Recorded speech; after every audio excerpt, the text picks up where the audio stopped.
اللهم لبيك لبيك لا شريك لك لبيك. Baik, kata Nabi SAW, ini juga hadis riwayat ini hadis riwayat Tirmidzi ya. Nabi mengatakan sallallahu alaihi wasallam, tabi'u bainal haji wal umrati. Iringkanlah haji dan umroh. Nah, bagi yang belum pernah haji segera daftar. Ustaz sudah di ujung ini usianya, enggak apa-apa. Ya. Enggak masalah. Itu uang yang dibayarkan nanti itu insya Allah enggak hangus, akan balik ke ahli waris kalau seandainya dia tidak bisa melakukan karena pendeknya usia. Gugurkan. Nantikan keberangkatannya, kalau tak berangkat maka setidaknya ini menuju umroh berikutnya, mudah-mudahan Allah mudahkan untuk bisa haji dan umroh, amin ya. Maka kalau kita iringkan haji dengan umroh, umroh dengan haji, nah kalau di sini buka juga daftar haji belum ya? Nah, kalau udah buka daftar lagi di sini ya. Pokoknya piknik terus di sini ya. Bisa juga makan-makan ya. Iya, iya. Kita lanjutkan ya. Kata Nabi SAW ya, iringkan haji dengan umroh. Fa innahuma yanfiyanil faqra wadzunuba. Karena keduanya ini, itu haji umroh berarti keduanya haji umroh itu bisa menghilangkan, menghapuskan kefakiran dan dosa-dosa. Dosa-dosa tadi sudah kita sebutkan hadisnya, ya. Nah, sekarang kefakiran. Orang yang insya Allah ya yang jelas, tapi jangan juga lah ya nggak peduli dengan lingkungan di mana tetangga kita miskin, fakir gitu ya. Ya juga dibagi ya. Kerabat kita juga yang miskin dibagi ya. Jangan seperti ada pertanyaan begini, Ustadz, mana yang saya dahulukan, bantu keluarga saya atau berangkat umroh? Mana yang saya dahulukan, haji atau bantu keluarga saya? Maka bantu dengan sebagian harta, berangkat haji atau daftar haji. Gitu caranya. Gak usah disuruh milih salah satu sama salah satu darinya. Dua-dua dikerjakan. Kalau dua-duanya baik, bisa untuk dikerjakan, kerjakan dua-dua. Gitu, paham ya? Nah gitu, sama seperti contohnya, Ustadz siapa yang harus saya pilih? Suami saya atau orang tua saya? Gak usah, dua-dua dipilih. Gitu juga seorang istri ngomong, seorang suami, Ustadz istri saya atau orang tua saya? Dua-dua dipilih. Nah gitu ya, gak usah dibenturkan. Ya, kadang kita itu suka sekali membenturkan masalah, padahal nggak bermasalah, ya. Cuma digabungkan dia di waktu yang berbeda yang tidak berbenturan, begitu saja. Baik, ya. Karena keduanya ini, yaitu haji dan umroh, itu bisa menghilangkan kefakiran dan bisa menghilangkan ya dosa-dosa. Kama yanfi al-kiru khabasal hadid. Sebagaimana yaitu kobaran api yang panas yang itu bisa menghilangkan karatnya besi. Dalam hadis yang disebutkan karatnya zahab yaitu emas dan fiddah perak, demikian. Benda-benda ini kalau dipanaskan mencair, maka terpisah dia antara apa? Antara karatnya dengan zat aslinya. Terpisah dia. Nah, coba kita pengen nggak lekang begitu dia, lekang terlepas kemiskinan, kefakiran dengan kita. Haji, umroh. Haji, umroh, umroh. Ah, begitu dia. Umroh. Piknik, halal, tur. Nah, gitu ya. Nah, begitu, ya. Baik para hamba Allah rahimani rahimakumullah. Sudah cukup terakhir untuk motivasinya. Bahwasanya orang yang haji atau orang yang umroh itu adalah tamu Allah Subhanahu wa taala, tamu. Tamu ini kalau dia bertamu, maka tuan rumah akan memberikan apa saja yang diminta oleh sang tamu tersebut. Kita kalau kedatangan tamu, apalagi tamu kehormatan, ya. Kalau dia minta apa saja, yang penting jangan minta istri kita, atau jangan minta yang lain-lain yang memberatkan kita akan penuhi selagi kita bisa. Coba, ini Allah Maha Kaya, ya. Minta apa saja, insya Allah akan diberikan. Makanya Nabi mengatakan, Al-hujjaju wal-ummaru wafdullah. Orang yang haji dan orang yang umroh itu adalah tamu Allah Subhanahu wa taala. Ya. Tamu kehormatan Allah, bukan sekedar wafdun itu tamu kehormatan. Bukan sekedar dia disebut dengan dhaif. Tapi wufud itu jamaknya. Itu tamu kehormatan. Kalau bahasa sekarang disebut dengan delegasi gitu ya. Jadi ini kehormatan, ya. Apa kata Rasulullah sallallahu alaihi wasallam? Ya, idza sa'alu aja ajabuhum ajabahum. Tatkala mereka meminta kepada Allah, maka Allah akan mengabulkan doa mereka. Nah, keberangkatan kita ketika safar saja itu makbul doa. Safar saja itu makbul doa, ya. Jadi dalam perjalanan kita, ya naik pesawat, sudah keluar dari negeri kita, ya dalam perjalanan itu adalah waktu-waktu di mana makbul doa. Yang kata Nabi SAW, ya salah sudah awatin la turaddu. Ada 3 doa yang tidak tertolak. Di antaranya adalah wa da'watul musafiri, doa orang yang safar. Safar saja itu makbul doa. Lebih-lebih safarnya untuk ketaatan. Ya. Dan ketika sudah sampai di tanah suci, lebih-lebih ketika dalam kondisi ihram, itu tamu Allah. Maka ketika itu double dia. Ya, kondisi safarnya dan kondisi dia sebagai orang yang umroh, ini membuat doa makbul. Maka berdoalah kepada Allah apa saja yang kita butuhkan. Urusan dunia kita itu banyak. Ya, urusan dunia kita banyak.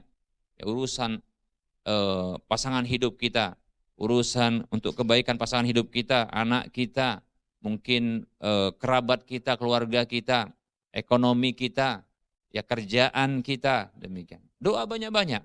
Jangan khawatir, makbul insyaallah ta'ala. Nah seperti itu. Apalagi kondisinya seorang orang tua doa untuk anaknya. Coba bayangkan, dia sedang safar, statusnya orang tua. Kemudian apa?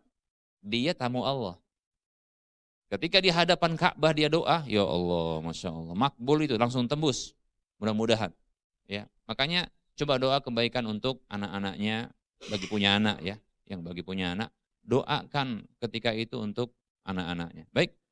Para bapak ibu sekalian rahimani wa rahimakumullah. Nah ini segelintir dari sekelumit dari keutamaan dari umroh. Berikutnya kita akan jelaskan terkait dengan prosesi manasik umroh dari sisi syar'inya. Perlu diketahui bahwasanya haji maupun umroh, terkhusus umroh, itu simple ya. Enggak berat seperti yang dibayangkan oleh sebahagian orang, bahkan kebanyakan orang dari kaum muslimin yang ada di Indonesia, bahkan mungkin di dunia, yang agak rumit begitu ya dianggap ibadah umroh ini. Padahal tidak. Umroh itu cuma 4 saja tahapannya. 4 saja. Yang pertama ihram. Ya, ihram. Kemudian yang kedua adalah tawaf. Kemudian yang ketiga itu adalah sa'i. Yang keempat tahallul. Cuma itu saja. Ya. Kita nggak bahas lah mana yang rukun, mana yang wajib gitu ya. Sudah ini saja. Yang penting ini tahapan manasik dari umroh tersebut. Ya. Ihram. Nah, ihram ini kewajibannya, walaupun sepakat ini adalah rukun dari umroh dan bahkan kalau haji juga demikian, ihram. Nah, wajib ini di mikotnya atau sejajar dengan mikot. Nah, saya tanya tadi, ternyata jamaah umroh ini nanti akan melalui Madinah. Maka ini tempat mikotnya adalah Dzul Hulaifah atau Bir Ali. Ya, Dzul Hulaifah atau Bir Ali sekitar 3 farsah atau 6 mil dari Masjid Nabawi. Ya. Nah, di situ ada Masjid Dzul Hulaifah atau Bir Ali. Nanti di situ dia mengambil mikotnya untuk ihram. Demikian, ya. Nah, dianjurkan sebelumnya untuk mandi, ya. Sepertinya nanti mandinya ini yaitu di hotel. Itu boleh insyaallah, tidak masalah. Nah, bagi sebagian jamaah mungkin yang ingin mandi nanti di Bir Ali juga tidak masalah. Dan mandi itu sunat hukumnya, ya. Dan tidak mengapa dilakukan terlebih dahulu, contohnya di hotel di Madinah, tidak masalah. Mandi itu sunnah. Mandinya seperti mandi wajib. Walaupun tidak wajib hukumnya, tapi tata caranya yang seperti mandi wajib, yaitu kalau mandi sempurna adalah dengan berwudu terlebih dahulu, kemudian baru meratakan air ke seluruh tubuh dengan mendahulukan yang kanan baru yang kiri. Demikian. Nah, seperti itu. Baik. Nah, mandi ihram, kemudian nanti ngambil ihramnya itu adalah di mikotnya. Karena ini dari jalur Madinah, maka nanti mengambil ihram di mikotnya adalah di Dzul Hulaifah untuk penduduk Madinah atau orang yang datang dari arah Madinah. Maka disamakan di situ.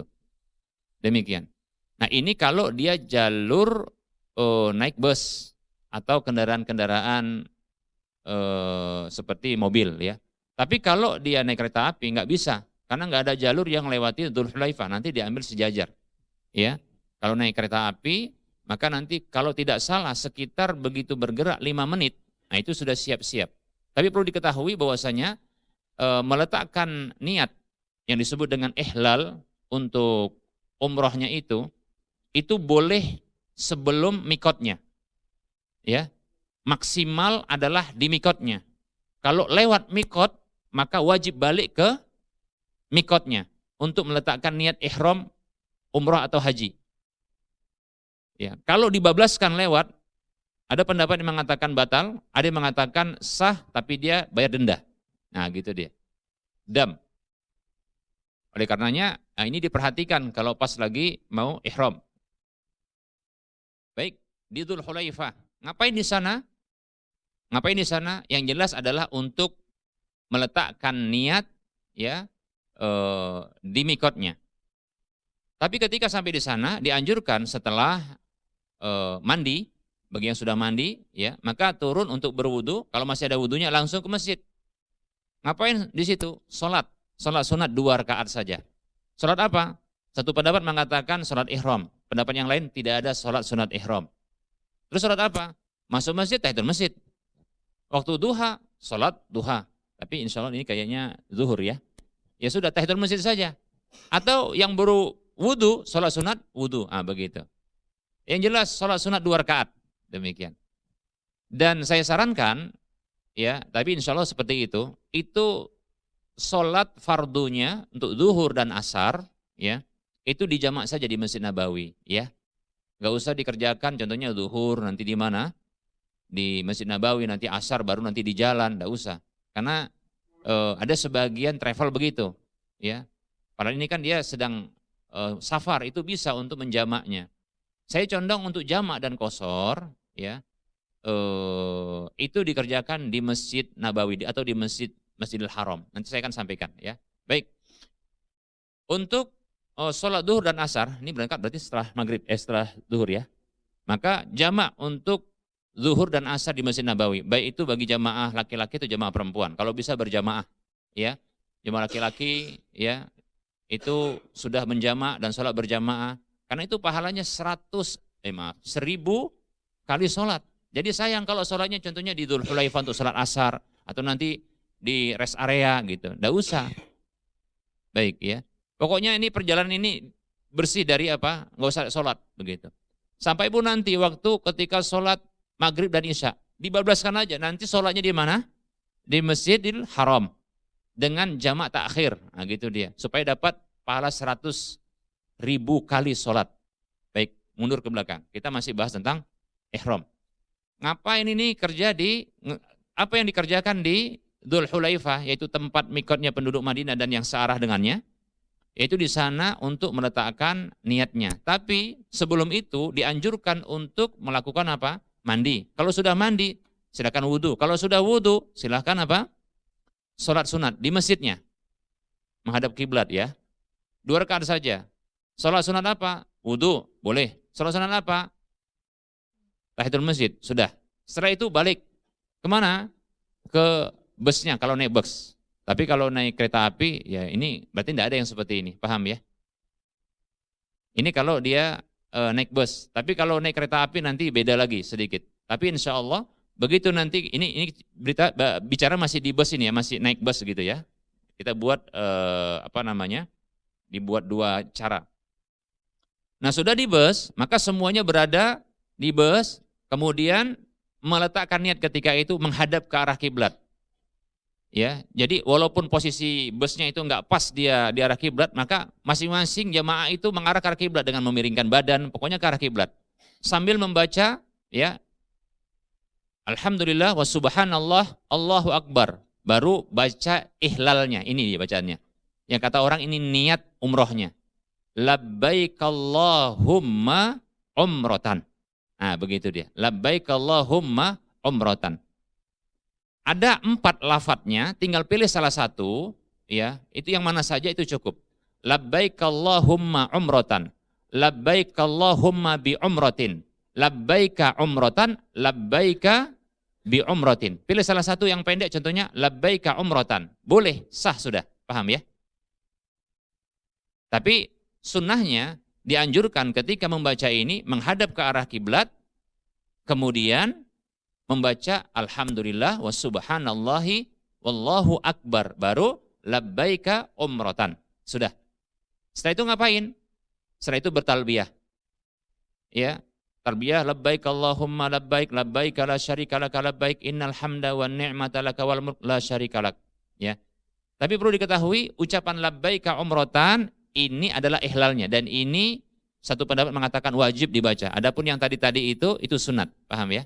Ini tetap dibaca. Baik. Nah, ketika dalam kondisi sudah membaca labbaika umratan, ketahuilah, ya, ketahuilah ada larangan ihram namanya. Sehingga larangan ihram ini berlaku bagi laki dan perempuan. Nanti kita akan rinci larangan ini terbagi menjadi 2. Pertama, larangan secara umum berlaku bagi laki dan perempuan. Kemudian yang kedua, larangan secara khusus. Larangan secara khusus ini nanti terbagi menjadi 2. Ada untuk laki-laki saja, ada untuk perempuan saja. Paham ya? Baik. Orang yang sudah mengucapkan labbaika umratan, maka kondisi seperti itu dia sudah ihram. Sudah ihram. Ya, maka jangan lakukan larangan-larangan ihram berikut ini. Makanya laki-laki sebelumnya sudah dia memakai pakaian ihram. Mana pakaian ihramnya? Baik ya. Nanti kita akan praktekkan cara memakai pakaian ihramnya. Ingat, ketika sudah baca labbaika umratan, ini semua yang baca itu kondisinya sudah dalam kondisi ihram. Dan berakhir kondisi ihram ini itu ketika tahallul. Kalau belum tahallul, maka dia masih ihram. Sehingga masih berlaku larangan-larangan ihram berikut ini. Ingat, larangan ihram itu Bapak Ibu sekalian rahimani rahimakumullah, ada yang bersifat umum. Ada yang bersifat umum. Berlaku bagi laki dan perempuan, ada yang bersifat khusus. Apa yang bersifat umum? Yang pertama, ini yang paling dahsyat, yang ini bisa merusak. Apa itu? Maaf, hubungan badan, jima, senggama, atau yang semisal istilahnya. Paham ya?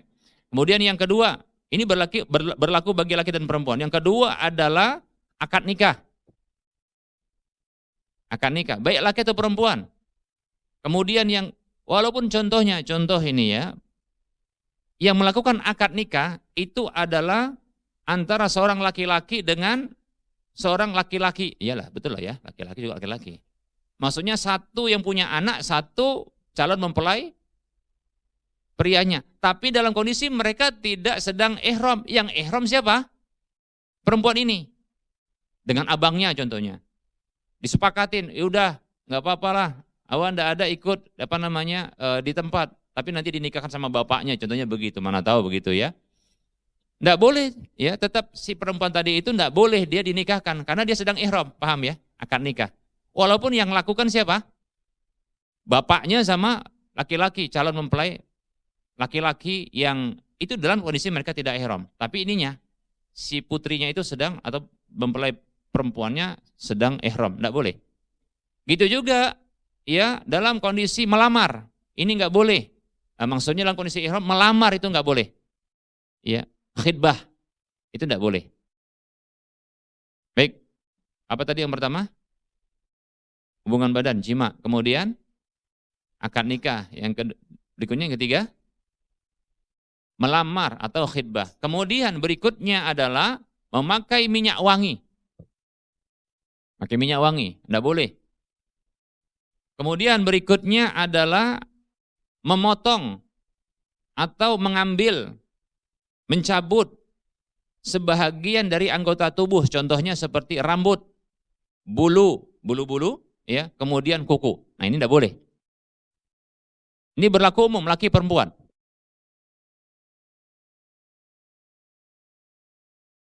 Nah, kemudian berikutnya adalah bertengkar.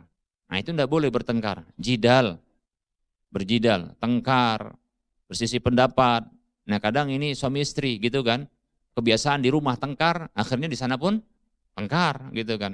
Masalah letak apa aja, apa nama itu? Koper aja. Di sana bang, sini bang. Di sana dek, yang suka-suka merintah, apalagi yang istri, suaminya masuk istri, ikatan suami takut istri. Nah gitu. Pas tanah suci ngelawan pula dia kan gitu. Udahlah tengkar sama istrinya. Jangan, nggak boleh. Ya, baik. Tengkar tidak boleh. Apalagi kemudian melakukan dosa-dosa. Ya, di luar kondisi ihram saja itu dosa dilakukan di sini bertambah dia. Ya. Kemudian yang diharamkan berikutnya semua dosa ya, semua dosa itu diharamkan ya, lebih-lebih dalam kondisi ihram. Kemudian berikutnya adalah ya melakukan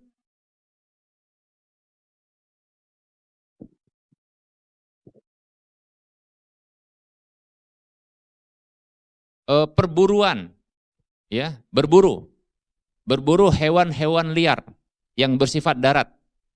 Seperti contohnya, nah ini ya yang saya sering koreksi sebagian jemaah umroh, yaitu baik itu berburu atau mengejar atau mengepung ya hewan-hewan yang sifatnya liar dalam kondisi ihram. Di antaranya contohnya adalah nangkap rusa, gitu ya, ngapain pula kurang kerjaan ya. Nah yang sering adalah apa? Burung merpati, nah ini dia. Gemes sama burung merpati akhirnya dikejar-kejar gitu. Itu hewan liar, enggak boleh dia. Karena halal dimakan. Itu dalam kondisi ihram dilarang, dalam kondisi tidak ihram pun ketika di tanah suci tidak boleh. Paham ya? Contohnya ada di sekitar Masjid Nabawi atau contohnya di Masjidil Haram, ya. Enggak pun dalam kondisi ihram itu haram ngejar-ngejar apa? Burung merpati. Apalagi sambil apa? Selfiean. Lari kejar-kejar gitu kan. Oh, udah. Enggak boleh itu. Paham ya? Kalau mau dikasih makan, enggak boleh mengejutkan. Ya, enggak boleh kejar-kejar. Apalagi nangkap. Baik ya. Berikutnya para hamba Allah rahimani wa rahimakumullah. Dalam kondisi ihram tidak boleh ya merusak tanaman. Tapi ini tanaman-tanaman yang maksudnya adalah yang ada di kota tanah suci, ya Mekah contohnya. Itu enggak dalam kondisi ihram pun tetap dilarang. Cuma ini ditambah lagi ya. Tidak lakukan ya contohnya mencabut rumput, mematahkan dahan yang ada di tanah haram itu enggak boleh. Baik. Nah, ini kekhususan untuk apa? Orang yang sedang ihram bukan khusus umum ya. Satu lagi yaitu mengambil luqatah, barang temuan. Jangan diambil di apa namanya? Di kota Mekah atau Madinah, jangan. Ini dalam kondisi ihram ataupun tidak ihram. Secara khusus dalam ihram juga dilarang. Ya.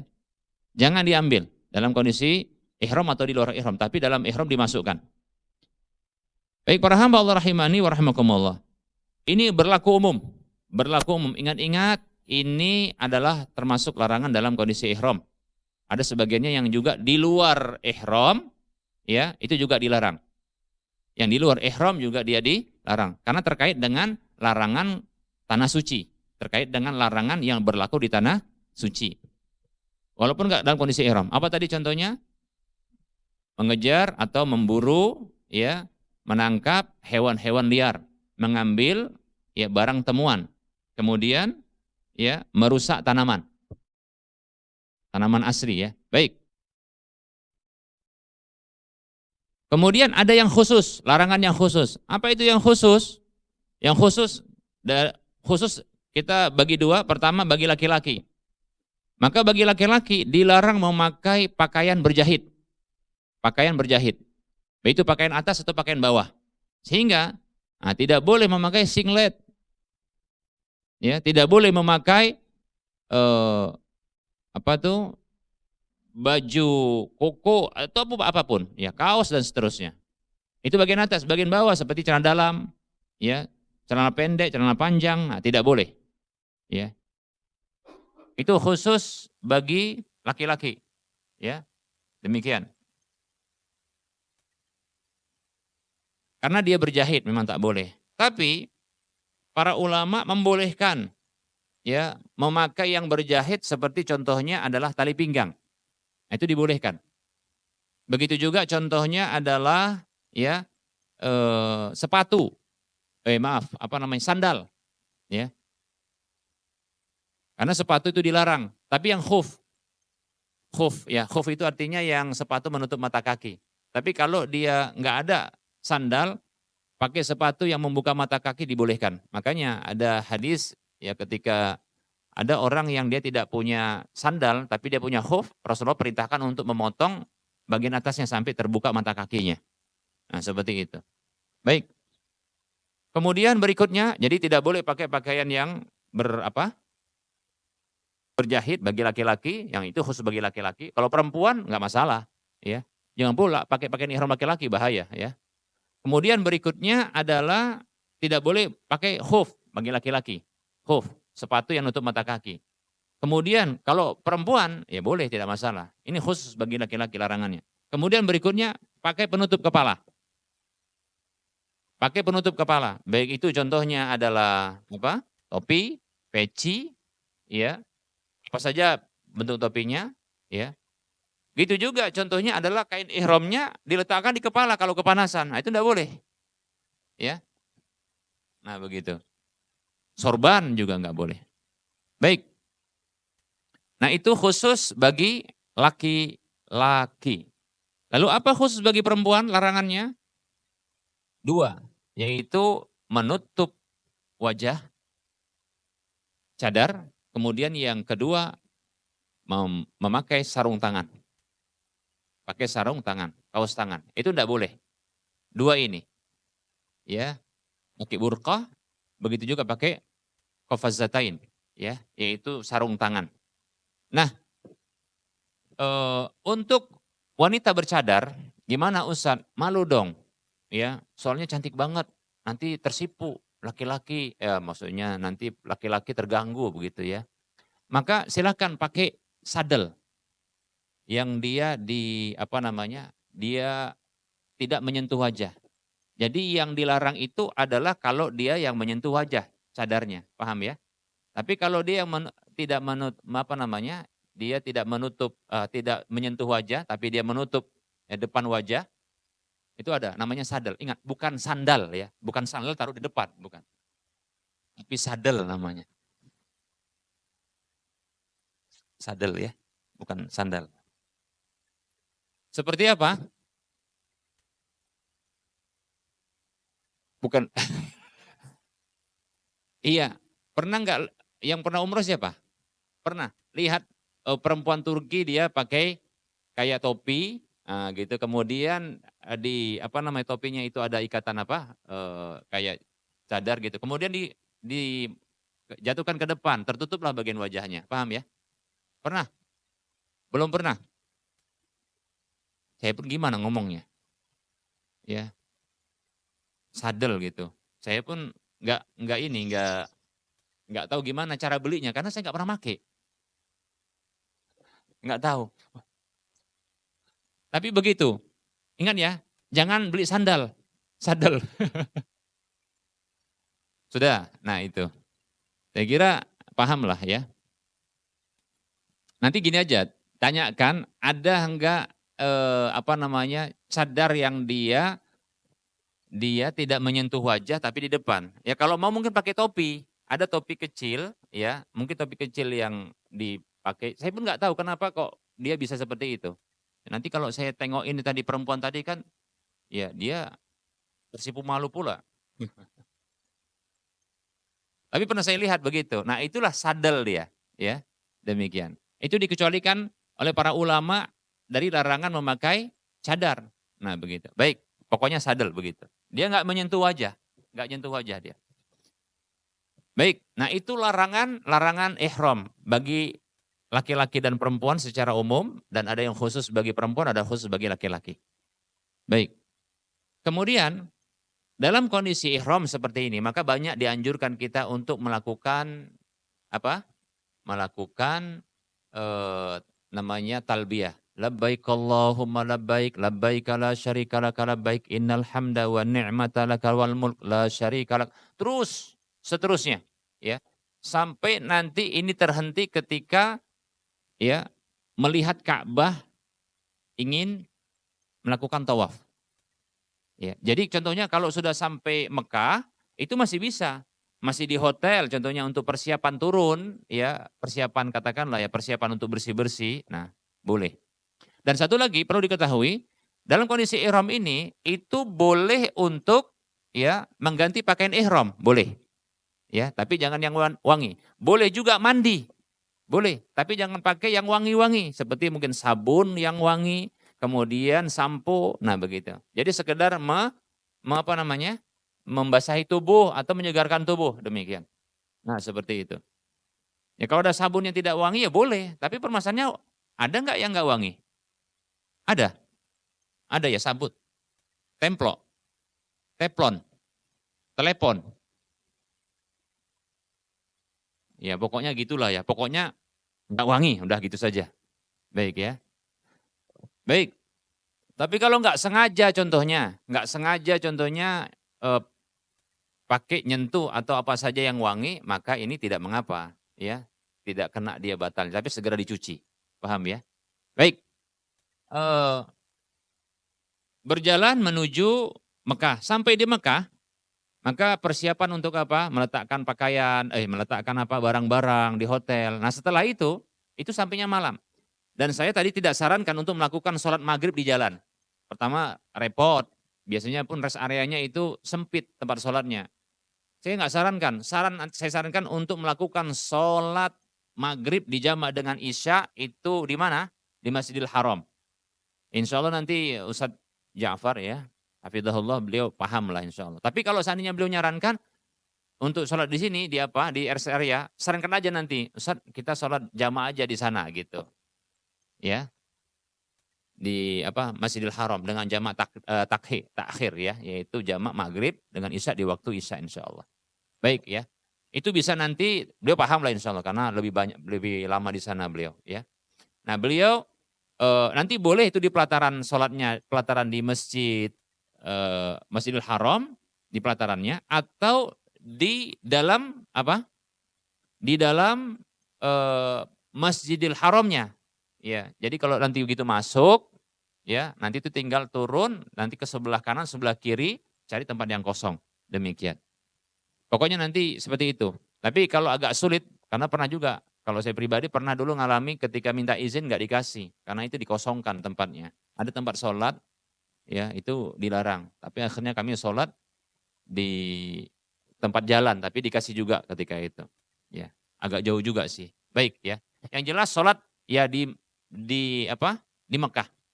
Ya supaya dapat 100.000 kali. Ya, seperti itu. Disarankan aja begitu sama ustadznya, ustadz pembimbingnya. Baik.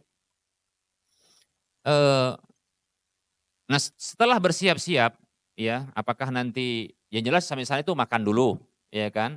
Kemudian apakah mau ganti pakaian atau mandi dulu, segar-segar dulu, hindarkan yang wangi-wangi, ya. Nah setelah itu, ya segera bergerak menuju Masjidil Haram. Masuk, ya ke jalur yang khusus, ini Masjidil Haram nggak bisa dimasuki, masuk ke pelataran Ka'bah itu nggak bisa, ya kecuali dengan satu jalur saja, jalur umum, ya itu jalur yang cuma satu-satunya, nggak bisa di semua pintu masuk ke jalur untuk bisa menuju ke pelataran Ka'bah. Ingat ada istilah pelataran Masjidil Haram itu di luar, ya di luar Masjidil Haram pelatarannya. Ada nanti pelataran Ka'bah. Ya bagi yang pernah tahu, ya masjid kan mengitar. Pelataran di sebelah masjid itu di luarnya, paham ya? Nah itu luas. Di situ orang lalu lalang bisa juga sholat di situ, ya. Tapi terganggu sih biasanya. Mepet aja ke dinding kalau mau sholat di situ. Ya. Adapun pelataran Ka'bah adalah, tahu Ka'bah yang itu di tengah-tengah dari Masjidil Haram, nah itu pelatarannya ada. Nah seperti itu. Nah lakukan sholat maghrib dan isya itu bisa di dalam masjid bisa, tapi milihnya agak jauh dari tempat masuk itu, bisa ke kanan ke kiri demikian, ya. Pokoknya sholat di sana. Baik, jangan lupa ketika masuk ke masjid itu untuk baca doa dengan kaki kanan terlebih dahulu, ya. Kemudian apa namanya? Membaca bismillah, basmalah, kemudian salawat. Yang pendek boleh Allahumma shalli ala Muhammad boleh, ya. Kemudian baca di sini ada beberapa, ya, tapi saya belum lihat apa namanya?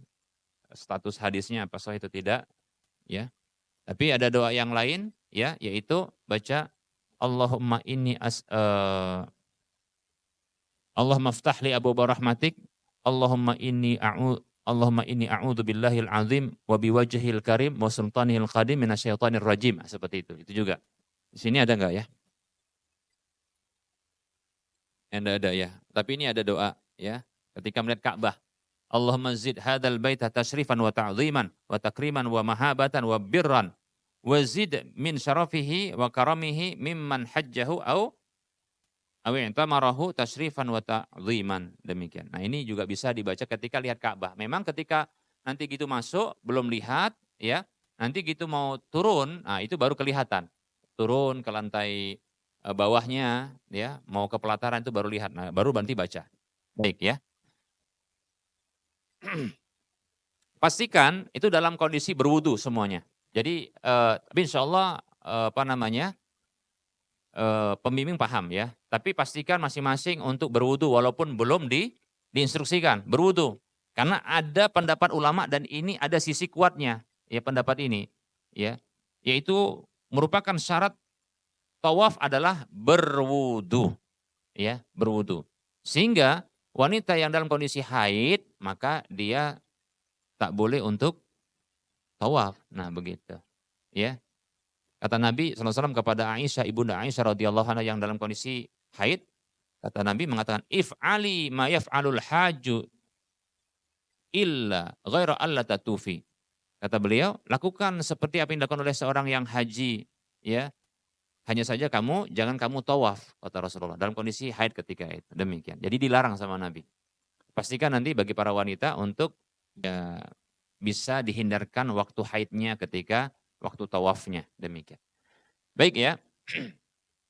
Nah, kemudian kita turun ke arah bawah, ya. Kemudian ke pelataran siap-siap mau tawaf. Bagi laki-laki lakukan ittiba. Apa itu ittiba? Ittiba itu artinya adalah ya membuka bahu kanan. Ya, membuka bahu kanan. Saya kasih contoh dulu untuk gimana cara memakai apa? Baju ihram bagi laki-laki. Dan ini sifatnya teknis.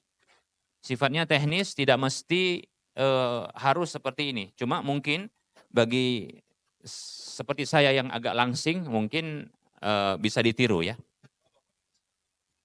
Iya boleh. Silakan satu orang kalau mau. Ya.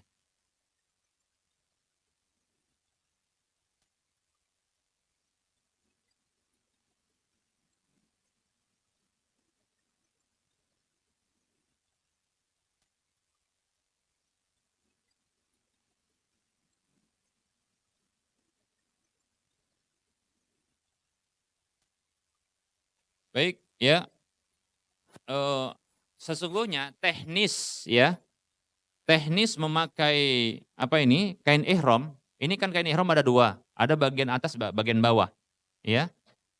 Nah, ini namanya izar, nanti itu yang satu lagi rida gitu ya. Nah, bagian bawah ini maka teknisnya itu sama seperti pakai sarung. Ya, pakai sarung. Sama seperti pakai sarung. Ya, bisa dengan cara disatukan dulu ujungnya, karena sarung kan begitu ya, disatukan dia, karena memang bersatu dia, cuma ini enggak bersatu. Baik, nah ini seperti ini. Kalau saya biasanya dengan dipepetkan yang ini ujung, ya, dipepet ya namanya. Ya, nah kemudian ya seperti ini. Nah ini sudah apa namanya, sudah ketat insya Allah. Apalagi kalau dia jenis kain ihram yang seperti ini yang paling bagus menurut saya yang saya tahu ya. Dan ini insya Allah nggak perlu pakai tali pinggang. Nah ini sudah ketat. Ini karena ini paling bagus ini, demikian ya. Nah, sudah gini, udah rapi. Dia seperti pakai apa? Pakai sarung. Nah begitu. Kalau khawatir melorot, maka pakai tali pinggang. Ya. Dia diketatkan di sini. Nah seperti itu. Ini rapi kan? Ganteng kan? Maksudnya ininya? Ya. Ini seperti ini. Kalau yang atas,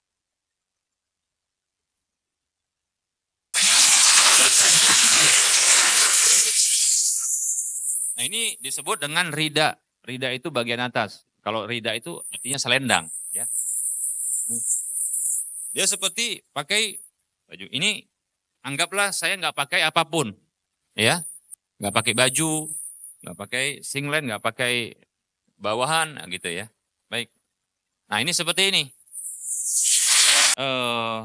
Yang sebelah sini, sebelah kiri, itu dililitkan, dimasukkan ke belakang, supaya kuat. Biasanya kalau saya apa ya? Saya ini ya, di apa namanya? Disimpulkan. Nah ini dimasukkan, tapi kadang ganjel dia, tapi nggak apa-apa, karena langsing ya kan. Nah, katakan di sini, ini sudah dia tidak mudah untuk tertarik, ya, ketarik. Nah, kemudian sudah cukup. Nah, seperti itu, ya, nggak sulit kok.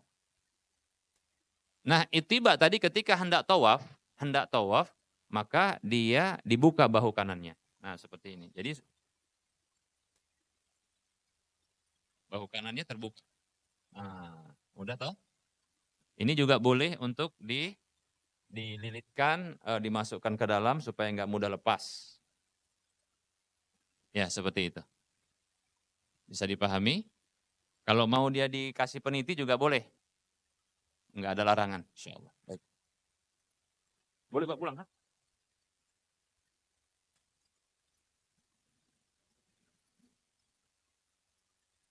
Oh, baik. Langsung kita ke lapangan ya. Nah, kita langsung praktek. Nanti penjelasan mirip aja, nanti apa namanya lebih bagus langsung di sana ya. Baik. Baik, Bapak Ibu, coba dengar dulu, dengar semua ya. Dengar kan? Ya, coba kita apa namanya berteduh dulu.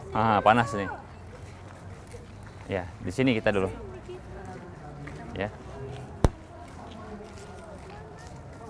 Baik, ini sudah semua ini.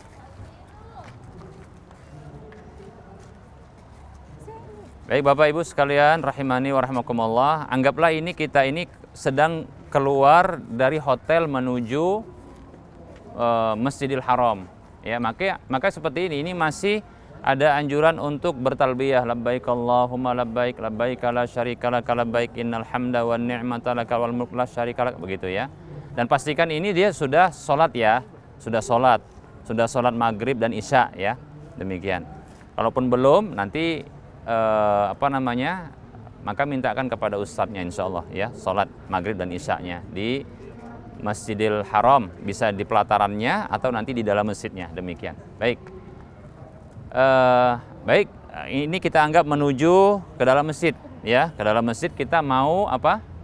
Mau tawaf ya, dan laki-laki semuanya sudah membuka ya bahunya ya, bahu kanan Pak, bahu kanan ya. Nah, ini namanya ittiba ya. Baik, ini Pak. Ini saya. Baik, nanti insya Allah kan apa namanya pembimbingnya peduli kalau insya Allah ada yang kurang gitu kan. Lebih peduli lagi nanti Ustadz Ja'far ketimbang saya nanti. Agak di luar Pak, di luar Pak. Baik. Baik, ini ke atas Pak. Apa ya? Baik. Baik, nah ini ittiba ya, posisi ittiba semuanya. Ini karena kita mau siap-siap tawaf ya. Tawaf itu ittiba ya, seperti ini. Baik. Kita menuju ke pelataran Ka'bah ya. Ayo. Labbaik Allahumma labbaik, labbaik la syarika lak labbaik innal hamda wan ni'mata laka wal mulk la syarika lak. Nah, ini apa namanya? Masih ada anjuran untuk membaca sampai nanti siap-siap untuk tawaf ya, membaca talbiyah ya, tawaf, siap-siap untuk tawaf dan melihat Ka'bah itu terhenti ya. Kalau dia masih di pelataran Masjidil Haram itu belum kelihatan Ka'bahnya karena tertutup dengan gedung ya. Tertutup dengan gedung. Dan ketika masuk pun di Masjidil Haram itu belum apa? Belum terlihat dia ya, karena memang ada gedung-gedung yang apa? Dinding-dinding gedung yang menutupinya, demikian ya. Jadi kita masih bertalbiyah labbaik Allahumma labbaik labbaik la syarika lak labbaik innal hamda wan ni'mata lakal wal mulk la syarika lak labbaik Allahumma labbaik labbaik la syarika lak labbaik innal hamda wan ni'mata lakal wal mulk la syarika lak labbaik Allahumma labbaik labbaik la syarika lak labbaik innal hamda wan ni'mata lakal wal mulk la syarika lak labbaik Allahumma labbaik labbaik la syarika lak labbaik innal hamda wan ni'mata laka wal mulk la syarika lak. Nah, ini anggap ini adalah jalan masuk jalur menuju apa? Masjidil Haram ya. Katakanlah ini jalurnya ya. Nah, katakan nanti ini adalah pintunya ya. Nah, ketika masuk Masjidil Haram maka seperti masuk masjid-masjid yang lain. Dianjurkan ya dengan kaki kanan. Tapi ingat ya, kalau di Masjidil Haram itu sandal dilepas ya. Sandal dilepas. Maka siapkan tempat untuk sandalnya. Ini nggak usah dilepas ya. Kalau di sana nanti harus dilepas. Kalau nggak nanti ditegur ya. Baik, masuk tadi kaki kanan, bismillah. Allahumma shalli wa sallim ala Muhammad. Allahumma ftahli abwaaba rahmatik. Ya.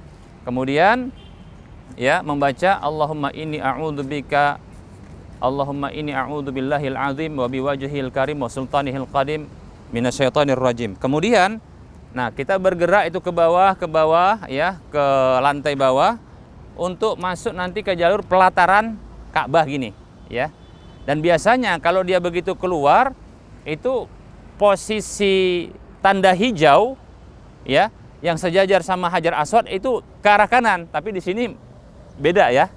Tapi asalnya begitu nanti masuk itu posisinya kita mencari posisi start namanya, start awal untuk melakukan apa? Melakukan tawaf. Demikian. Tadi ingat ya, ada di sini tadi doa yang saya juga baru hafal ini ya, atau belum menghafal untuk ketika membaca apa? Doa ini ketika melihat Ka'bah, ya ini Allahumma zid di halaman 13 ya, lihat silakan ya. Nanti ini dibawa, fungsinya ini dibawa supaya nanti apa namanya, pembimbingnya itu akan mengarahkan buka halaman sekian, baca gitu ya.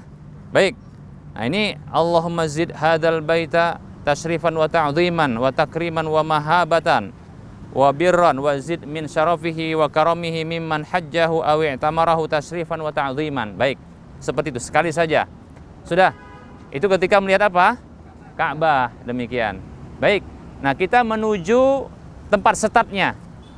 Tempat start tawaf itu ya, itu adalah posisi tanda hijau, lampu warna hijau di sebelah kanan itu ada di dinding apa namanya? Di dinding masjid dengan Hajar Aswad, dan itu biasanya sebelah kanan, tapi ini karena dia beda ya posisi masuknya dengan tandanya. Baik, kita kemari aja, nggak apa-apa ya. Tapi biasanya ke arah kanan kalau kita di sana ya. Bisa dipahami ya? Baik, kita bergerak ya. Nah, cocoknya masuknya di sini tadi ya. Masuknya dari sini ya. Baik. Nah, jadi memulai ya. Memulai tawaf itu ketika tanda hijau, posisi kita sejajar dengan tanda hijau ya, dengan Hajar Aswad. Nah, jadi seperti ini posisinya ya. Nanti tanda hijau di sebelah sini, dia itu letaknya tanda hijau di dinding ya. Itu nampak dari jauh pun nampak. Demikian. Ini start awalnya ya. Jadi kita bergerak dan nggak perlu berhenti di sini. Anjurannya adalah ketika pertama sekali melihat Ka'bah, ya, dan hendak tawaf, maka dianjurkan untuk bergerak, ya, menuju, ini pilihan pertama. Ini pilihan pertama. Bergerak menuju ke Hajar Aswad, menyentuhnya, kemudian menciumnya. Itu pilihan pertama kalau bisa, tapi ini nggak bisa karena ramai orang. Ya, sudah. Pilihan kedua adalah, ya, menyentuhnya dengan tangan kanan lalu mencium tangan yang menyentuh. Demikian, paham ya? Kalau tidak, dan ini pada umumnya, yang ketiga, yaitu ketika tadi baru masuk, dan saya biasanya begini, karena sulit sekali untuk melakukan hal tersebut, ya. Kecuali yang ketiga ini, apa itu? Dengan melambaikan tangan, lambai itu bukannya begini ya, yaitu maksudnya mengisyaratkan tangan kanan ke arah Hajar Aswad lalu membaca Bismillah Allahu Akbar. Paham ya? Itu cukup seperti itu. Baik, coba semuanya yang ini, yang ikut tawaf, ya, yang ini nanti berangkat. Ini dari arah kemari, karena kita bergerak dari sini, ya. Jadi bergeraknya dari melawan apa? Jarum jam, arah jarum jam. Baik, seperti ini ya. Bismillah Allahu Akbar semuanya.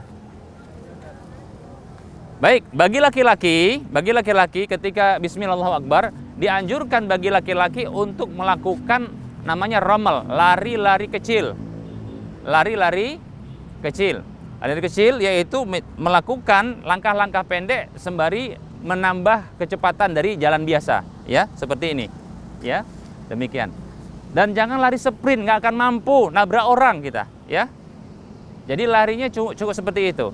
Dan kalaupun seandainya, ya, di depan kita itu apa namanya sempit atau sesak, maka kita bisa terhenti, ya, terhenti. Dan ini berlaku hanya bagi laki-laki, tidak perempuan. Perempuan cukup jalan saja, paham ya? Nah, oleh karenanya kalau seandainya berangkat bersama dengan pasangannya, ya nggak usah ikut lari, cuma menambah kecepatan. Adapun yang suaminya, ya, atau siapapun yang laki-laki itu melakukan ramal, ya, seperti ini, ya. Apa yang dibaca? Ayo kita jalan, ya. Ketika putaran ini, ya, apa yang dibaca? Yang dibaca tidak ada khusus, ya. Mulai dari sudut, ingat saya sebelumnya menjelaskan sudut, ya. Sudut ini sebentar sebelum kita lanjutkan. Sudut ini disebut dengan sudut rukun Yamani. Satu sudut sebelumnya itu juga rukun Yamani. Kenapa disebut dengan rukun Yamani? Karena dinding itu menghadap ke arah Yaman. Paham ya? Nah, seperti itu. Kemudian sudut setelah Hajar Aswad, ini sudut yang ada Hajar Aswadnya, ini disebut dengan rukun Syami. Sudut yang satu lagi setelahnya juga disebut dengan rukun Syami. Kenapa? Karena dinding itu menghadap ke arah Syam. Paham ya? Baik. Nah, apa yang dibaca ketika dari sudut yang ada Hajar Aswadnya, ya, sampai sudut berikutnya itu tidak ada bacaan khusus. Silakan membaca Al-Quran. Baik, kita gerak. Bagi laki-laki lari-lari kecil, ya, disebut dengan ramal. Apa yang dibaca? Silakan baca Al-Quran. Kemudian apa yang dibaca berikutnya? Silakan pilih, ya, membaca zikir apa saja. Ya, kemudian berikutnya apa? Silakan berdoa. Silakan, ya, pilih ini. Tidak ada bacaan khusus, ya, ketika mengitari Ka'bah seperti ini, kecuali setelah nanti, ya, sejajar dengan sudut yang disebut dengan rukun Yamani yang pertama, ya. Kalau ini tidak ada, silakan baca, tapi jangan ngobrol. Bagusnya baca zikir, Al-Quran atau apa? Doa apa saja. Nah, begitu sampai kepada sudut yang disebut dengan rukun Yamani, di sini baca Rabbana atina fid dunya hasanah wa fil akhirati hasanah wa qina adzabannar. Belum sampai ke sudut yang ada Hajar Aswad, baca lagi Rabbana atina fid dunya hasanah wa fil akhirati hasanah wa qina adzabannar. Kalau belum sampai juga baca. Kalau sudah sampai, ingat dilihat tanda hijaunya, kemudian apa?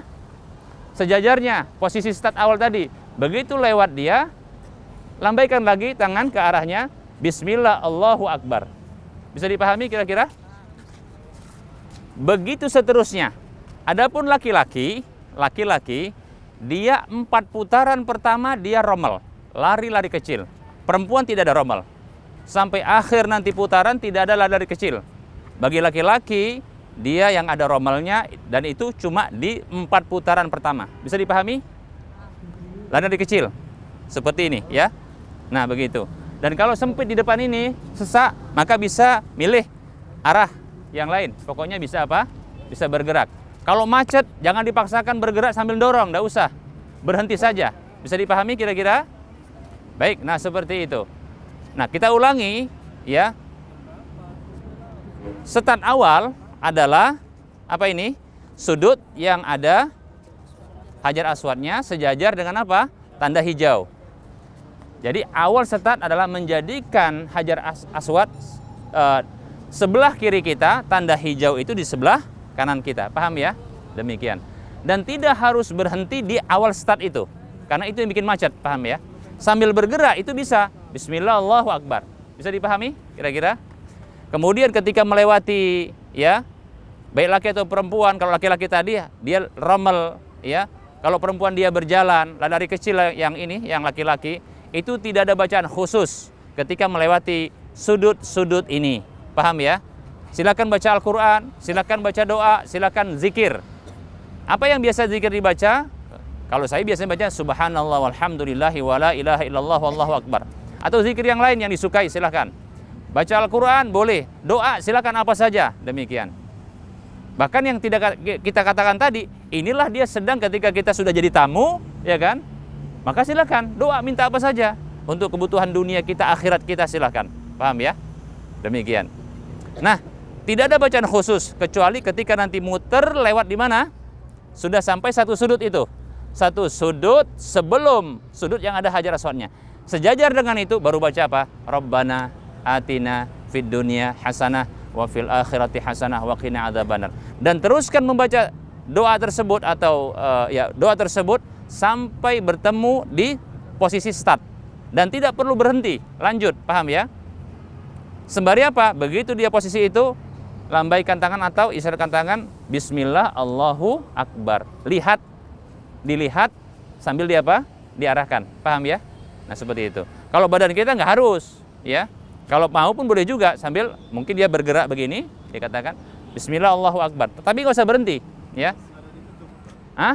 Nggak ada. Tidak ada syariatnya. Kecupan itu apabila ya bisa menjangkau dan menyentuh apa? Hajar Aswad, baik itu langsung atau tangan. Begitu. Jadi pilihannya cuma apa? Cuma 3. Salah satu darinya silakan memilih kalau memungkinkan. Apa itu? Sentuh, cium langsung. Kalau nggak bisa, sentuh dia. Biasanya ini pun payah ini ya. Sentuh dia, kemudian apa? Baru cium tangannya. Adapun ketika nggak menyentuh, itu nggak ada cium. Ya. Bisa dipahami? Cium istri pun nggak boleh, ya. Sudah? Nah, cuma ada anjuran, silahkan ketika hendak lewat, silahkan menyentuh apa? Rukun yang ada itu yang di sana. Nyentuh saja, tapi nggak cium. Ketika lewat, boleh. Tapi kalau di sini, itu pun sudah rame di situ, sudah berat dia, ya, sudah sulit demikian. Sudah 1 putaran, 2 putaran, 3 putaran, yang laki-laki lari kecil sampai 4 putaran jalan kaki, sudah paham ya? Lakukan seperti tadi, tidak ada bacaan khusus ketika melewati sudut-sudut ini, paham ya? Sampai nanti ketika di satu sudut sebelum ada Hajar Aswad, sama-sama namanya rukun apa? Yamani, baca Rabbana atina fid dunya hasanah wa fil akhirati hasanah wa qina adzabannar. Kalau kira-kira lupa, ingatkan pasangannya, ingatkan temannya. Nah, seperti itu. Bisa dipahami? Ya, baik. Tidak ada bacaan khusus. Kecuali tadi. Sudah? Baik. Nah, putaran, 1 putaran dari awal start sampai balik kembali ke start tersebut 1, 2, 3 sampai 7. Paham ya? Dan saling membantu untuk ngitung. Sudah sampai berapa? Nah, gitu. Dan ingat, jangan salah ngitung. Karena ada orang begitu dia start udah ngitung 1. Paham nggak? Nanti bingung itu. Karena pernah terjadi perselisihan, kalau saya pernah itu selisih, udah berapa? 5, 4, 5. Kenapa 5 dan kami 4? Karena dia begitu dia sampai start, dia hitung 1. Begitu balik start lagi, 2. Padahal mestinya 1. 2, gitu caranya, paham ya? Bisa dipahami? Nah, iya. Baik. Sudah? Sudah selesai tawaf, maka silakan bergerak menuju arah belakang, namanya adalah Maqam Ibrahim. Bentuknya seperti ini, tapi nggak mirip banget ya. Kalau ini beginilah kira-kira. Ini namanya Maqam Ibrahim. Tapi bukan kuburannya Nabi Ibrahim. Maqam itu artinya makanul qiyam, tempat berdirinya Nabi Ibrahim ketika hendak apa?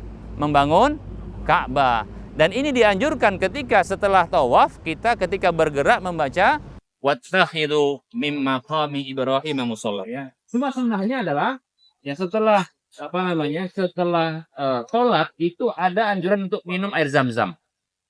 Baik berdiri ataupun duduk boleh ya. Silakan baca doa ketika minum air zam-zam. Karena air zam-zam ini ya salah satu sebab untuk makbulnya doa. Kata Nabi SAW, ma'u zam-zam lima syuribalahu. Air zam-zam itu untuk tujuan apa saja dia diminum. Untuk sehat, untuk kesuburan bagi yang mungkin belum punya anak, ya, dan seterusnya, insya Allah bisa. Seperti ini, Allahumma inni as'aluka ilman nafi'a wa rizqan wasi'a wa shifaan min kulli da'in. Ya Allah, aku minta kepadamu ilmu yang bermanfaat, rezeki yang luas, dan kesembuhan dari setiap penyakit. Seperti itu. Doa seperti itu ketika minum. Ini nggak khusus ketika itu saja, bisa ketika ketika dapat air zam-zam dimanapun, atau ketika dibawa ke hotel, atau ketika saat ini di sini juga gitu minumnya. Paham ya? Nah, kemudian ada anjuran setelah itu adalah mengambil sedikit air lalu diusapkan ke kepala. Nggak usah dituangkan, itu namanya mandi. Ya, nggak usah. Ambil sedikit dibasahin ke kepala. Bisa Pak ya? Baik. Jangan lupa Pak, nanti pas sholat ininya dikembalikan. Iya. Ya? Iya. Nah, saya kembalikan Pak ya. Iya. Ini yang dilepas yang mana nih? Ini tadi diikat. Nih, diikat. Sini. Oh ini. Oh, baik. Nah, jadi ketika sholat nanti dikembalikan. Nah, gini Pak. Maaf. Iya. Nah, gini Pak. Udah gini deh. Baik. Sudah.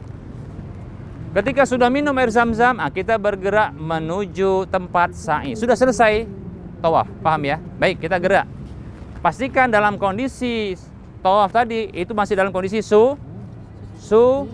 suci, berwudu, masih berwudu, paham ya? Dan ada sebahagian pendapat mengatakan itu syarat, kalau enggak sah tawafnya, paham ya? Terus gimana kalau seandainya ternyata mau buang angin? Kalau saya condongnya kalau udah mau masih bisa tahan aja dulu. Sayang. Nanti itu bisa mengganggu siapa? Mengganggu yang lain karena itu nunggu selesai. Kalau saya condongnya kalau udah kebelet karena buang angin, kecuali kalau buang air besar atau kecil itu sulit ditahan. Kalau dia buang angin saja bisa ditahan, paham ya? Tahan saja, demikian, ya. Kalau itu sampai nanti selesai tawafnya. Adapun sa'i, tidak ada satupun ulama yang mengatakan syaratnya adalah wudu. Cuma anjuran saja dia sa'i. Jadi kalau contohnya batal, nggak pingin berwudu boleh, nggak masalah. Bisa dipahami untuk sa'i. Baik, kita bergerak. Bergeraknya ke kemari, tapi tempat sa'inya di sana. Kalau ininya ya, ini tempat sa'i di situ. Kalau ini dia replikanya. Tapi kalau aslinya tempat sa'i itu adalah setelah dari tempat sholat kita, itu ada gerbangnya di sebelah sana dia. Nanti masuk, terus nanti ke arah kanan. Di arah kanan naik. Nah, di situ nanti dia. Ya. Tapi aslinya bukan aslinya ya, replikanya di sono. Kita harus sana. Yuk. Ini replika nih ya. Nah, gimana caranya kalau contohnya ini ngitarin? Ini jangan melawan arus ya.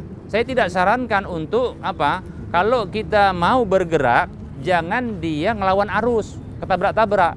Yang ada kalau kita mau contohnya, saya mau ke sana, maka kalau dia di Ka'bah, putar, diikuti arus. Jangan dilawan. Paham ya? Nah, itu yang bahaya kalau dilawan. Takutnya nanti ketabrak-tabrak. Maka kita ikuti arus ini ya. Yuk, kemari aja kita. Panitia nih, coba perhatikan, ini ada yang ini abda'u bima bada Allahu bihi. Ada yang hilang ini ya, nanti di abda'u ya, abda'u bima bada Allah bihi. Jadi abda'u, coba ikuti, abda'u bima bada Allahu bihi. Ini bacanya masing-masing, nggak harus bersama-sama, paham ya? Tapi sendiri saja, nggak usah keras-keras. Kita ingat ya, Bapak Ibu sekalian, jangan sampai kita itu terprovokasi dengan orang-orang yang bacanya, wah bersama-sama gembita gitu ya, rasanya kok mantep marem kata orang Jawa. Enggak, itu ganggu orang, paham ya? Itu ganggu orang, ganggu ibadah orang. Orang yang sedang baca itu dengar itu terganggu bacaannya. Jadi jangan terkecoh dengan seperti itu. Itu orang Indonesia ikut-ikutan, orang Turki yang seperti itu, Kazakhstan, nah seperti itu, keras-keras begitu. Enggak usah. Ya. Kita bacanya pelan karena ini ibadah, Allah Maha mendengar, paham ya? Jadi enggak usah keras-kerasan. Bisa dipahami ya Bapak Ibu sekalian? Baik. Jadi setelah kita tadi bergerak menuju apa? Tempat sa'i, yaitu Safa dan Marwah, ya kita menuju Bukit Safa dulu. Maka kita baca apa tadi ketika bergerak? Ayo, pinggir. Inna Safa wal Marwata min sya'airillah. Baru baca apa? Abda'u bima bada Allahu bihi. Baik. Nah, setelah itu kita bergerak. Sebentar, lagi anak-anak ini masih sebentar ya. Baik, ya. Nah, posisi ketika berada di atas. Jadi kita tadi bergerak ya, bergerak menuju Safa, Bukit Safa, ya. Itu posisikan ketika itu pas di atasnya, ya, di atasnya. Lalu ketika itu menghadap ke arah Ka'bah, ya. Kalau sudah berada di Bukit Safa, maka posisikan menghadap ke arah Ka'bah. Setelah menghadap ke arah Ka'bah, baru silakan dibaca, ya, beberapa zikir berikut ini, silakan. Ya, ini halaman 22. Perhatikan. Ketika sudah berada di Bukit Safa, kita ulangi. Ketika sudah berada di Bukit Safa, kemudian berada menghadap ke arah Ka'bah, semuanya menghadap ke arah Ka'bah. Maka ketika itu membaca dengan seperti ini, ya. Silakan mengangkat tangan bisa, ya. Tidak mengangkat tangan pun tidak mengapa, ya. Allahu Akbar, Allahu Akbar, Allahu Akbar. La ilaha illallah wahdahu la syarikalah, lahul mulku wa lahul hamdu, yuhyi wa yumitu wa huwa ala kulli syai'in qadir. La ilaha illallah wahdah. Ada tambahan la syarikalah. Ada tambahan? Boleh. Enggak pun ini saja boleh, enggak masalah. La ilaha illallah wahdah anjaza wa'dah wa nasara 'abdah wa hazamal ahzaba wahdah. Nah, setelah baca ini baru dianjurkan untuk angkat tangan. Paham ya? Tapi kalau dari awal tadi angkat tangan, nggak perlu angkat tangan lagi, ya sudah cukup. Lanjutkan aja dengan doa. Paham ya? Doa. Apa doanya? Silahkan doa sebanyak, jangan sebanyak-banyaknya, ya. Silakan doa apa yang dibutuhkan ketika itu. Jadi ini penuh dengan doa itu. Tadi keliling-keliling doa, paham ya? Ini pun doa lagi, ya. Cuma ini khusus ketika hendak memulai sa'i doa. Ingat. Ini doa dilakukan 3 kali. Ketika sedang posisi berdiri itu 3 kali. Jadi setelah ini doa, nanti baca lagi zikir ini, doa lagi. Kemudian baca lagi zikir ini, doa lagi. Sampai 3 kali, paham? Nah, oleh karenanya, karena kita berada di posisi Bukit Safa dan Marwah itu masing-masing 7 kali, ini terhitung kita doa kesempatannya 21 kali doa, paham ya? Atau lebih. Nah, oleh karenanya silakan mencicil doa, jangan banyak kali doanya. Contohnya ada 10 doa itu dibaca dalam satu, kebanyakan kepanjangan, nanti orang lain nunggu. Karena kita ini berjamaah, geraknya bareng-bareng, kalau bisa doanya cicil, paham ya? Doanya nyicil. Silakan kalau contohnya banyak sekali doa yang mau kita doakan, cicil, ya dicicil. Kalau atau contohnya ada satu doa yang kita inginkan. Untuk sa'i ini itu satu doa yang kita khususkan. Itu aja mau diulang-ulang. Nanti kalau contohnya ketika tawaf tadi itu satu doa saja diulang-ulang, nggak apa-apa. Ketika ini doa diulang-ulang itu. Nanti doa yang lain ketika waktu-waktu yang mustajab yang lainnya. Paham ya? Bisa dipahami? Itu berapa? 3 kali. Baca ini Allahu Akbar, Allahu Akbar, Allahu Akbar, la ilaha illallah wahdahu la syarikalah, lahul mulku wa lahul hamdu wa huwa ala kulli syai'in qadir, yuhyi wa yumitu wa huwa ala kulli syai'in qadir, la ilaha illallah wahda anjaza wa'dah wa nasara 'abdah wa hazamal ahzaba wahdah. Ini doa setelah itu. Angkat tangan, doa sambil menghadap Ka'bah, paham ya? Kemudian baca lagi, doa lagi, baca lagi, doa lagi. Sudah berapa? Sudah 3. Baru ketika itu bergerak. Ayo. Nanti, maaf ini sebelumnya, sudah sampai nanti kemana? Ke Bukit Marwah, ini kan bergerak. Ketika bergerak ini apa yang dibaca? Apa yang dibaca? Tidak ada bacaan khusus. Tidak ada bacaan khusus ketika bergerak ini.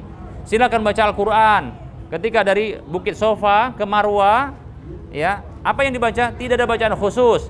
Silakan baca doa, bisa silakan baca Al-Qur'an, silakan baca zikir. Paham ya? Nah, dikhususkan ketika mau sampai ke antara tanda hijau.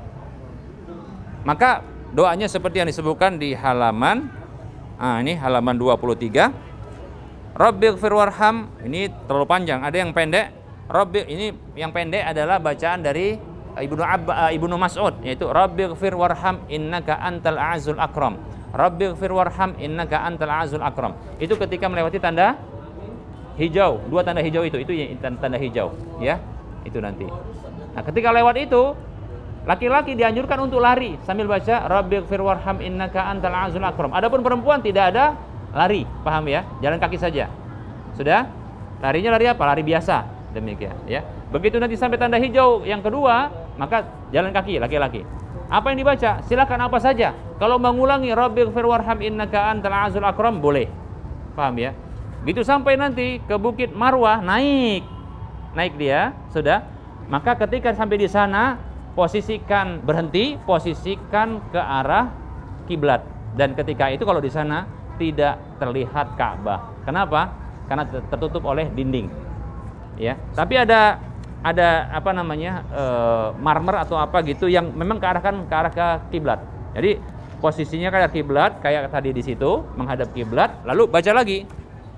Yang di halaman 22.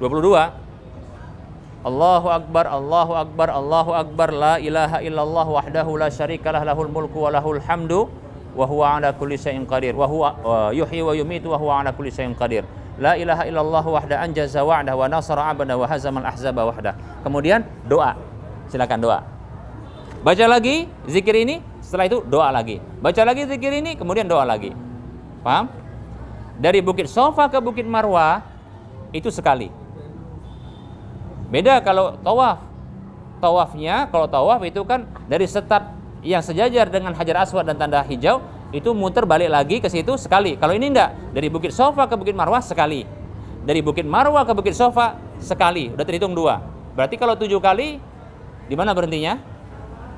Di mana? Di Marwah. Baik, iya. Baik. Maka kerjakan seperti apa yang di Bukit Sofa, itu kerjakan di Bukit Marwah seperti itu. Seperti tadi apa? Berdiri di atasnya, kemudian menghadap kiblat, kemudian apa? Doa. Silakan di awal mau angkat tangan boleh, lalu baca zikir ini, kemudian doa apa saja, paham ya? Atau dibaca zikir dulu ini, kemudian baru setelah itu angkat tangan doa, boleh, tidak masalah, paham ya? Nah, setelah dari Bukit Marwah turun, jangan lari, biasa saja, jalan, melewati 2 tanda hijau lagi, maka bagi laki-laki dianjurkan untuk apa? Untuk lari kecil, sudah. Jangan terprovokasi dengan orang yang larinya sprint, karena waktunya itu memang agak lapang dia. Sprint ya nggak usah, ya, nanti pingsan. Lewat baca apa? Rabbighfir warham innaka antal a'zul akram. Atau yang dibaca Rabbighfir warham wa'fu wa takarram wa tajawaz amma ta'lam innaka ta'lamu ma la na'lam innaka antallahul a'zul akram. Lebih panjang dia, ya. Baik, tidak mengapa. Baik, karena ini bebas. Tapi kalau saya condong dengan bacaan yang pendek tadi, karena itu yang saya dapatkan riwayatnya dari Abdullah bin Mas'ud. Tidak ada bacaan dari Nabi, ya, tidak ada. Ya, artinya mau dibaca bebas gitu. Cuma ada bacaan khusus dari sahabat, silakan kalau mau diamalkan, boleh, ya. Nah, apa tadi bacaan ketika dari Bukit Sofa ke Marwah, dari Marwah dan Sofa? Apa bacaannya? Tidak ada yang khusus. Silakan baca apa? Al-Qur'an. Silakan baca apa? Zikir. Subhanallah walhamdulillah wala ilaha illallah wallahu akbar. Atau silakan baca doa. Kalau mau baca seperti tadi, Rabbighfir warham innaka antal a'zul akram, boleh juga. Dikhususkan ketika melewati 2 tanda hijau. Paham? Bisa dipahami? Ayo kita latihan di sini. Cuma sekali aja ya.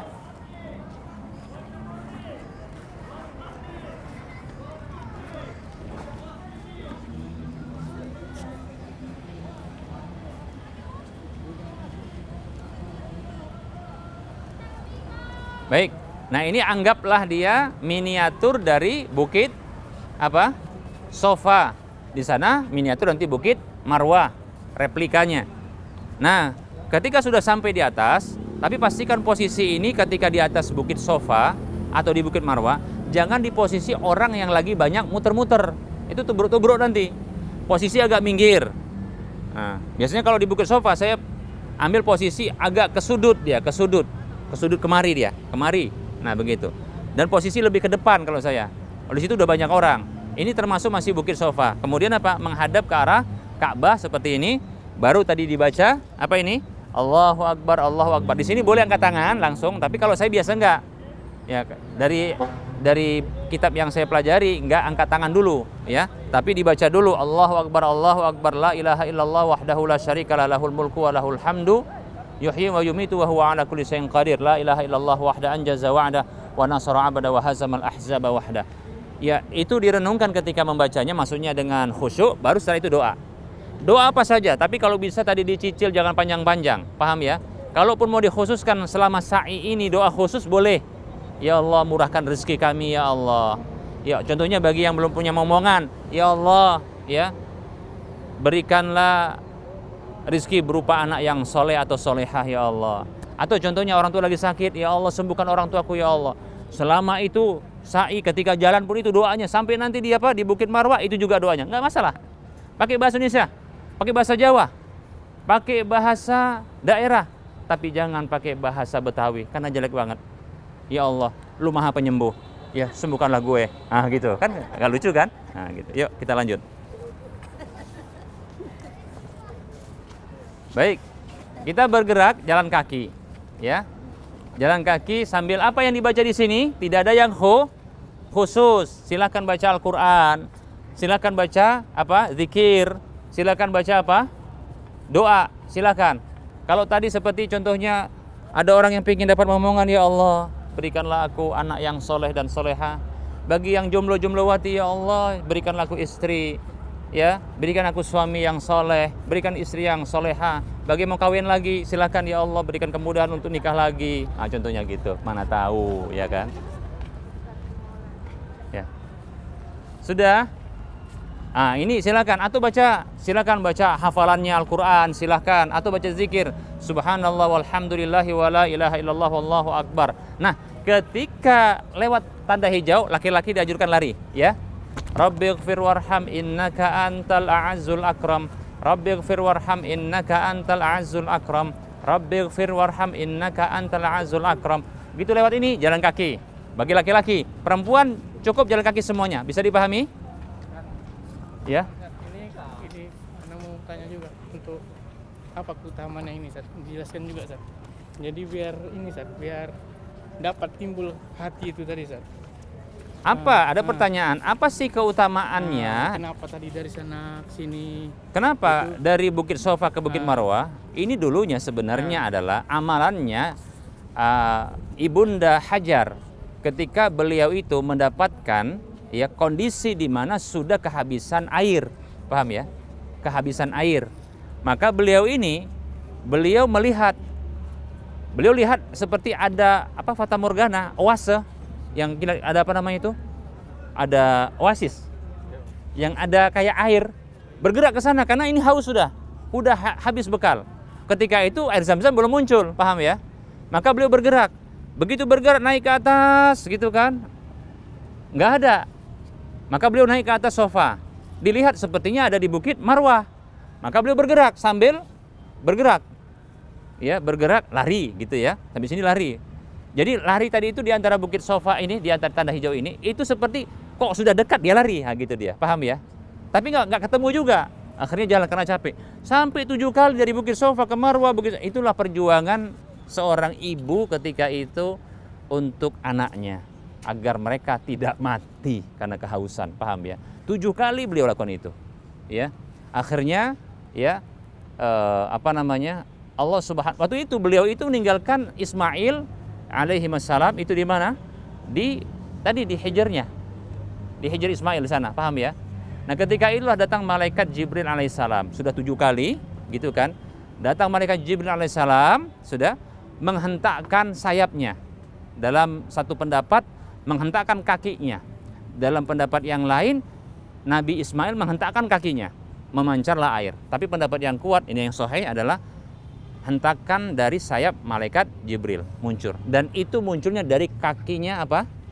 Kakinya Ismail, demikian. Maka gitu dia keluar air itu, Nabi Hajar mengatakan Zamzam, Zamzam, Zamzam. Artinya apa? Kumpul, kumpul, kumpul. Airnya supaya jangan apa? Kemana-mana. Karena ketika itu dia dataran, airnya memancar kemana-mana kan gitu. Akhirnya apa? Dibuka, dibuat kayak apa? Lubang gitu kan. Akhirnya di situ airnya. Itulah bentuk istilah upaya Zamzam tadi. Ngumpul-ngumpul begitu supaya jangan kemana-mana. Terus dia seperti itu sampai sekarang, gitu. Tapi ya di zamannya Quraisy pernah juga hilang itu ya. Bisa dipahami kira-kira. Itulah perjuangannya. Sambil diresapin gitu juga boleh. Sebenarnya nggak ngeresapin itu juga boleh. Yang diresapin apa? Orang tua di rumah, gitu, dia yang sakit, gitu contohnya. Bisa juga, nggak masalah. Ya. Yang jelas itu ibadah.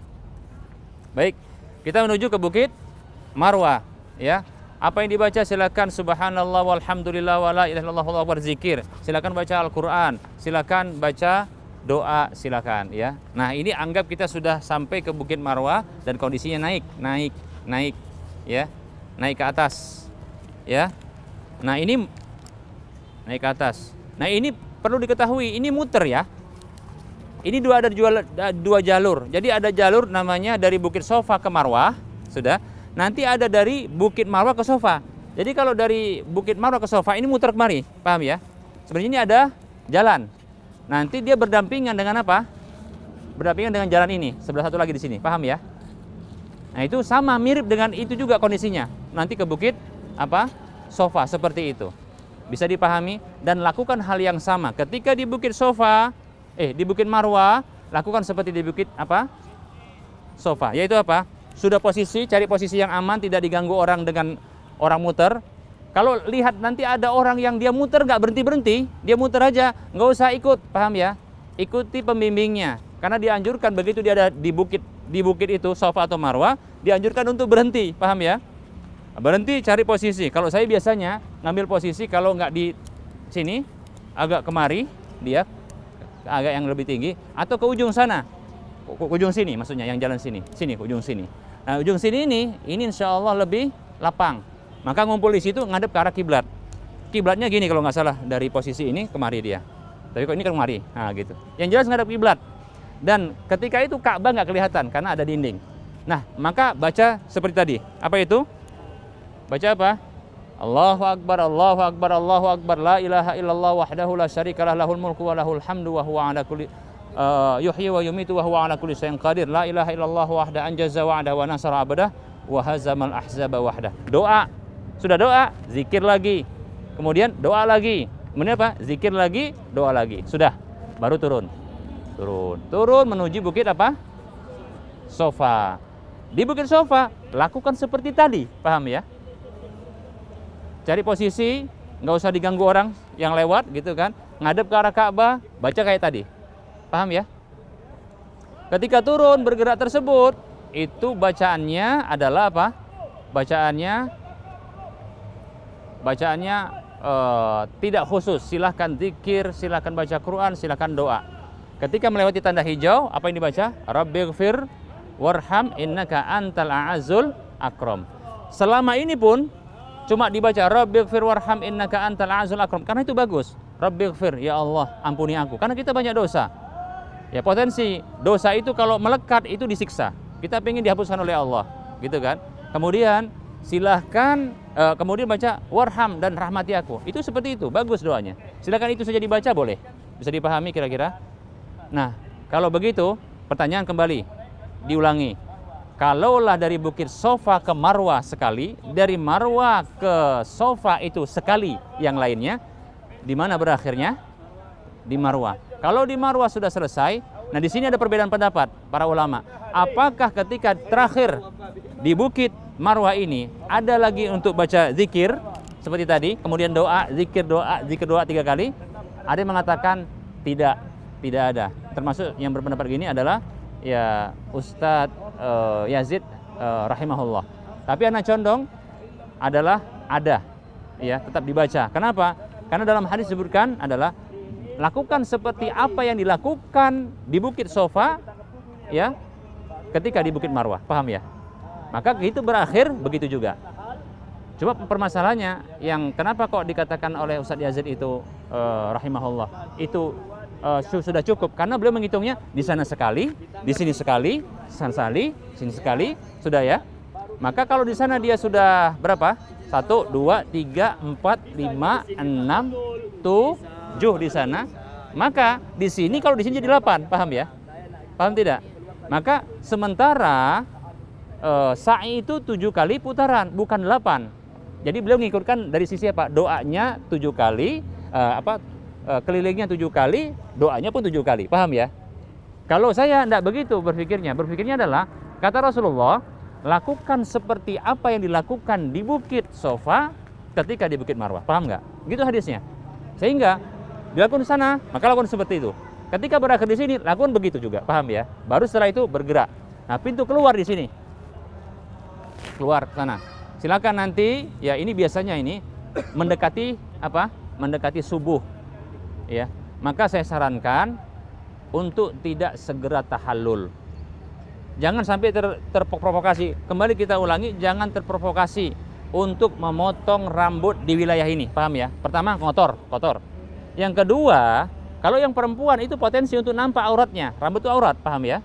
Kalau yang laki-laki kan dianjurkan dia untuk gundul. Kalau dia mau gundul, nggak usah dia di sini potong, paham ya? Dan ingat, bukan merupakan syarat dan bukan merupakan wajib. Setelah sa'i itu harus langsung tahallul. Bisa dipahami? Bukan merupakan kewajiban, bukan syarat. Tapi boleh nanti. Kalau saya biasanya, kalau ini saya tahu kalau seperti ini berangkat dari Madinah itu zuhur atau setelah zuhur, pasti nanti prosesinya selesai itu dini hari prosesinya. Mulai tawaf saja itu bisa paling cepat adalah jam 12 kurang dikit, paham ya? Seperti itu. Karena nanti ada makan, ada beres-beres gitu kan. Nah, selesai itu setidaknya paling cepat itu jam 3. Apalagi kalau makin banyak dia makin lambat, paham ya? Nah, seperti itu. Nah, kalau bisa contohnya selesai jam 3 atau jam 4, maka saya sarankan jangan pulang ke hotel. Istirahat di mana? Nunggu di Masjid Al-Haram. Kalau saya ajak jamaah untuk apa? Untuk muter, bagi yang mau kamar mandi, silakan. Sudah?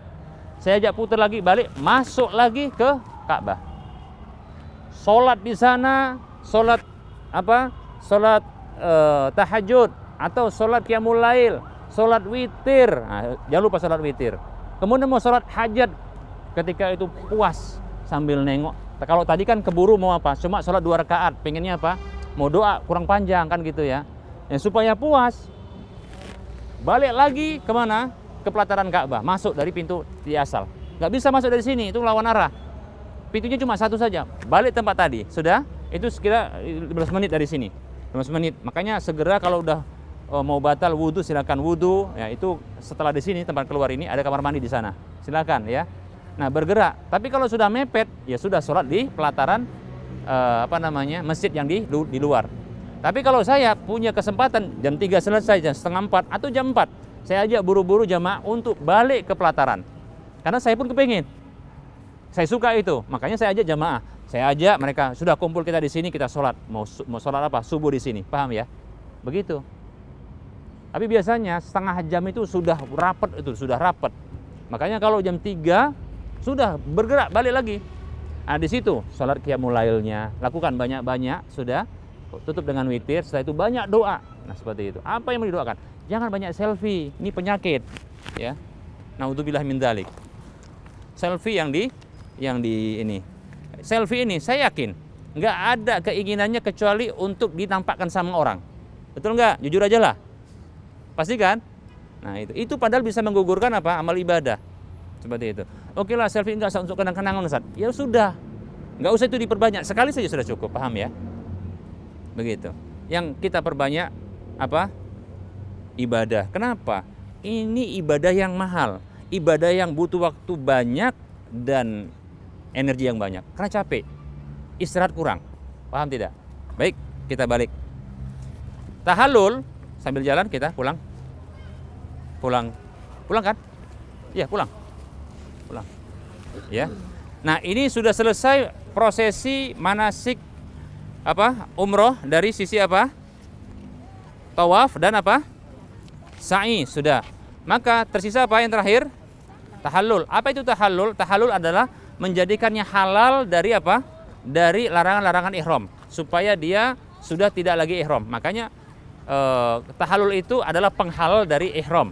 Paham ya? Disebut dengan kata halla, tahallal, tahallul. Paham ya? Nah, itu dengan cara adalah potong rambut. Dianjurkan bagi laki-laki untuk menggundul, disebut dengan tahlik. Bagi laki-laki dianjurkan tahlik gundul. Sudah. Boleh bagi laki-laki untuk memendekkan rambut, disebut dengan taksir. Taksir. Demikian, ya. Adapun bagi perempuan, perhatikan bagi perempuan, maka tahallulnya adalah menyatukan semua rambut. Makanya ini lakukan adalah di mana? Di mana ini? Di hotel. Boleh lakukan nanti, nggak usah buru-buru tahallul ini, paham ya? Cuma sebelum dia tahallul masih dalam kondisi apa? Ihram. Maka larangan ihram masih berlaku. Nah, bagi perempuan ketika dia tahallul, maka satukan semua rambut ke arah belakang, kemudian dipotong dia setelah disatukan itu seukuran 1 ruas jari. Bisa dipahami? 1 ruas jari. 1 ruas jari. Rambut para wanita ketika dia tahallul disatukan seluruh rambutnya, sudah. Kemudian dipotong 1 ruas jari. Ya. Jadi semuanya disatukan. Bukan cuma 3 helai saja, ya. Tapi apa? Semua rambutnya disatukan. Nah, ketika sudah potong rambut, maka selesailah prosesi umroh. لبيك لا شريك لك لبيك